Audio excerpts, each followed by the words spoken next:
traigo hoy para el 37 ya. Ya, pues a ver. A mí me gusta verte aquí. Cuando pase el verano me llevan para allí, a pasar frío.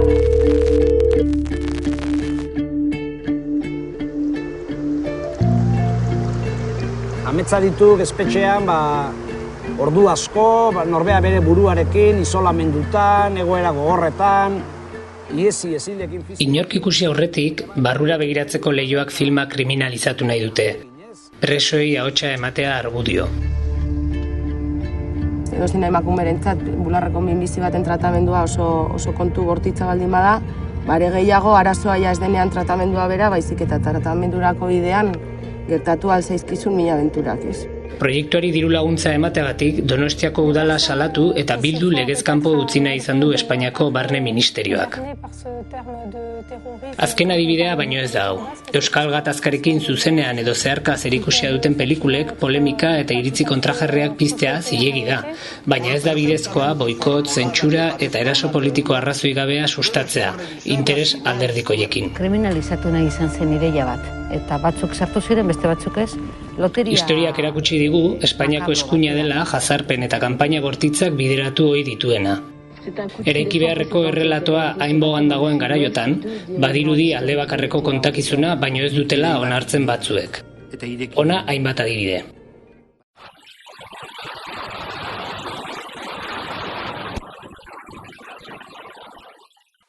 Amalur pelikula 1978an estreinatu zuten Fernando Larroquert eta Nestor Basterretxeak.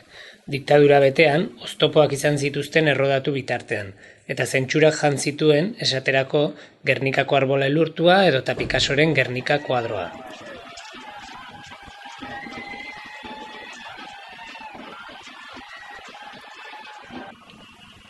Espainia hitza sartu behar izan zuten ofa-hotsaren hainbat pasartetan, besteak beste.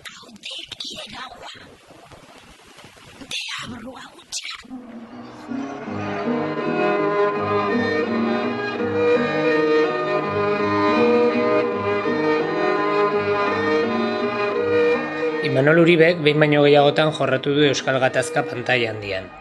Oztopo gehien, Burgosko prozesua dokumentalarekin aurkitu zuen, 1979an. Donostiako zinemaldian estreinatu baino egun bat lehenago, Uriberekin bildu zen Jaime Maior Oreja, eta honako galdera egin zion. Zenbat kostako litzateke zinemalditik pelikula erretiratzea? Azkenean ez zen halakorik gertatu, baina poliziaz beteta egin zen estreinaldia. Mendiakaren ueka Iturritik itxasora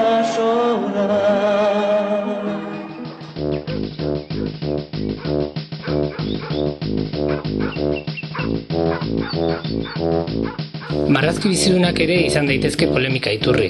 Juan Baberasategiren Lazkao Txiki bertsolariari buruzko telesaia kentzeko mozioa aurkeztu zuten PSOEk eta PPek legebiltzarrean. Telesaiak Espainiako simboloak, armada eta guardia zibila barregarri uzten zituela argudiatuta. Ez dau etxen ez, Josemiel lanera juna da. Ba, esaiozu agindutakoa betetzen ez badu, gorriak ikusi beharko dituela. ¿Gorriak? Non gorriak? Non ikusi gorriak? O no te enteras o no te quieres enterar. Yo no soy cualquiera, soy Joyes, hostia. 2000 urtean, Elena Tabernak Joyes estreinatu zuen, etako lehenengo buruzagi emakumezkoari buruz. Jendeak ezagutzen ez ninduenez eta gai konplexua zenez, susmoak eragin nituen leku guztietan, dio berak. Aktore batzuek ez zuten parte hartu nahi izan, hainbat teknikarik ere ez, eta oztopoak jarri zizkidaten. Ekoizleari esanez kontuz no sartzen zaren ikusiko duzu, eta halakoak.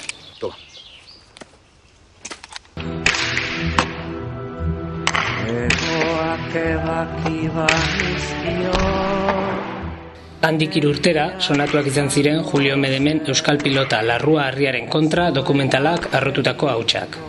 Gertuko norbaitek esan beharko lieke hau beteko kideei etako biktima izateak ez diela arrazoi politiko edo ideologiko handiagorik ematen, esan zuen. Donostiako zinemalditik kentzeko eskatu zuen Maria San Gil Donostiako orduko PPko bozeramaileak, baita Espainiako gobernuak ere.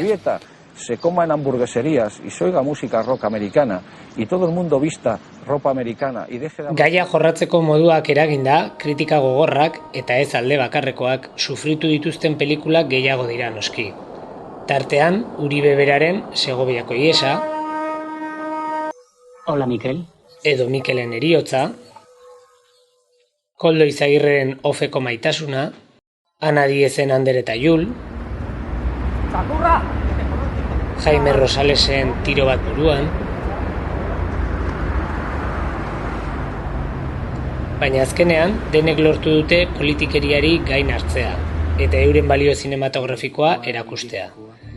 Hala izan dadila barrura begiratzeko leihoak proiektuarekin ere.